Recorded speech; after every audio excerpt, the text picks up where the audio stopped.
Hello అండి. Welcome back to Dobby's den. ఈ వీడియోలో మా ఇంట్లో చేసుకునే మామిడికాయ చేపల పులుసుని పక్కా కొలతలతో చూపించబోతున్నానండి. మీరు కూడా ఈ కొలతల్ని యాజ్ ఇట్ ఈస్ ఫాలో అవుతూ చేసుకున్నారంటే చేపల పులుసు పెట్టిన ప్రతిసారి పర్ఫెక్ట్గా అంతే రుచిగా కుదరడం ఖాయం. మరి ఇది ఎలా చేయాలో చూసేద్దామా? అంతకంటే ముందు మన ఛానల్ ఎవరైనా ఫస్ట్ టైం చూస్తున్నట్టయితే తప్పకుండా సబ్స్క్రైబ్ చేసుకొని బెల్ ఐకాన్ క్లిక్ చేసి నోటిఫికేషన్స్ని ఆన్లో పెట్టేయండి. ఇంకా వీడియోలోకి వెళ్ళిపోదాం రండి.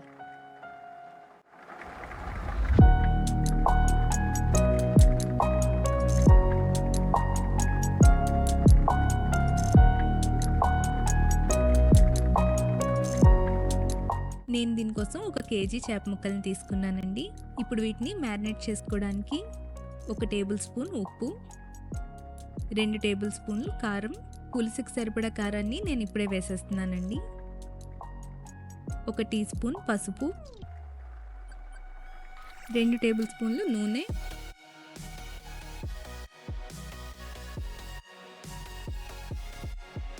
అలాగే ఫ్రెష్గా తయారు చేసుకున్న అల్లం వెల్లుల్లి పేస్ట్ 1 టేబుల్ స్పూన్ వేస్తున్నాను.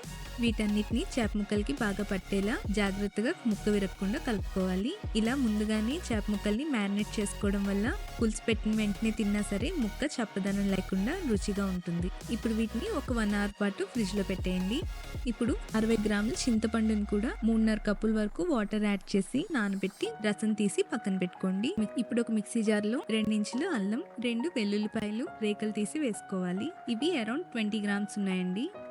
2 టేబుల్ స్పూన్లు ధనియాలు, 1 టేబుల్ స్పూన్ జీలకర్ర, 8 గ్రాములు దాల్చిన చెక్క. ఎగ్జాక్ట్గా వేచేయడం కుదరకపోయినా ఇంచుమించుగా క్వాంటిటీ తెలుస్తుందని ఇలా చేతిలో వేసి చూపిస్తున్నాను. అలాగే 1/2 టేబుల్ స్పూన్ గసగసాలు కూడా వేసి ఒకసారి గ్రైండ్ చేసుకోవాలి. మరి మెత్తగా అవసరం లేదండి, ఇలా కోర్స్గా గ్రైండ్ చేసుకుంటే సరిపోతుంది. ఇప్పుడు దాంట్లోనే ఒక మీడియం సైజ్ ఉల్లిపాయని కూడా వేసి నీళ్లు వేయకుండా ముద్దగా మిక్సీ పట్టుకోవాలి. దీన్ని మీరు గ్రైండ్ చేసుకున్న వెంటనే యూస్ చేయడానికి ట్రై చేయండి.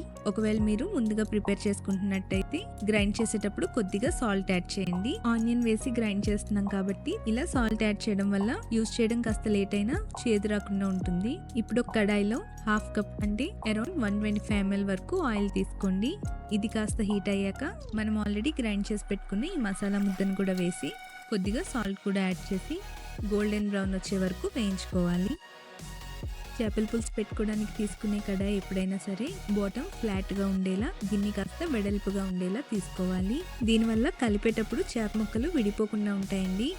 వీడియోలో చూపిస్తున్నట్టుగా ఆనియన్ పేస్ట్ ఇలా మంచి గోల్డెన్ బ్రౌన్ కలర్ వచ్చాక ఇప్పుడు దీంట్లో మనం ఆల్రెడీ మ్యారినేట్ చేసి పెట్టుకున్న చేప ముక్కల్ని కూడా వేసుకొని గరిట వాడకుండా గిన్నెకున్న హ్యాండిల్స్ని పట్టుకొని గుండ్రంగా తిప్పుతూ చేప ముక్కలకి ఈ మసాలా పూర్తిగా కోట్ అయ్యేలా చేసుకోవాలి. ఇప్పుడు మూత పెట్టి ఒక 2 నిమిషాల పాటు కుక్ అవనివ్వండి.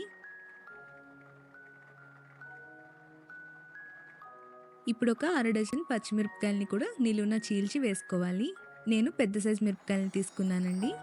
పచ్చిమిర్చి సైజ్ బట్టి క్వాంటిటీని అడ్జస్ట్ చేసుకోండి. అలాగే మనం ముందుగా రెడీ చేసి పెట్టుకున్న చింతపండు రసంలోంచి నేను 3 వంతులు వేస్తున్నానండి. మిగతాది రుచి చూసాక అవసరాన్ని బట్టి వాడదాం.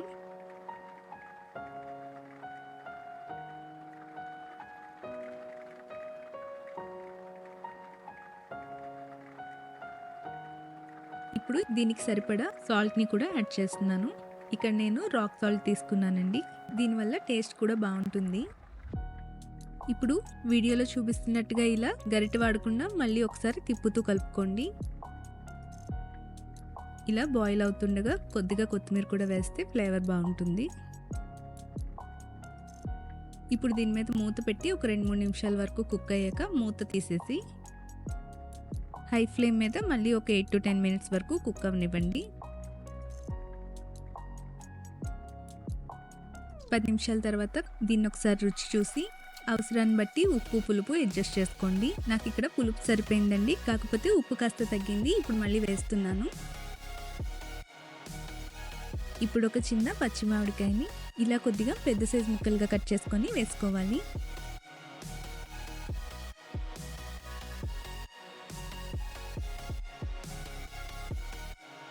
మామిడికాయ ముక్కలు పూర్తిగా పులుసులో మునిగేలా చేప ముక్కలు డిస్టర్బ్ అవ్వకుండా ఇలా గరిటతో కొద్దిగా అడ్జస్ట్ చేస్తున్నానండి. ఇప్పుడు ఒక హాఫ్ టేబుల్ స్పూన్ కోరిన బెల్లాన్ని కూడా వేస్తున్నాను. చాలా మంది బెల్లం వేసుకోరండి, కాకపోతే ఇలా చింతపండు వేసిన చోట బెల్లం గాని పంచదార గాని వేయడం వల్ల ఫ్లేవర్స్ బ్యాలెన్స్ అయ్యి ఆ డిష్ ఇంకా రుచిగా ఉంటుంది. సో ఇది అస్సలు స్కిప్ చేయకండి. ఇప్పుడు ఫ్లేమ్ని సిమ్లో ఉంచి మళ్ళీ ఒక 10 నిమిషాల పాటు కుక్ అవ్వనివ్వండి. మూతని ఇలా కొద్దిగా గ్యాప్ ఉండేలా పెట్టుకోవాలి. దానివల్ల స్టీమ్ ఎస్కేప్ అయి లోపల ప్రెషర్ ఎక్కువైపోకుండా చేప ముక్క విడిపోకుండా ఉంటుందండి.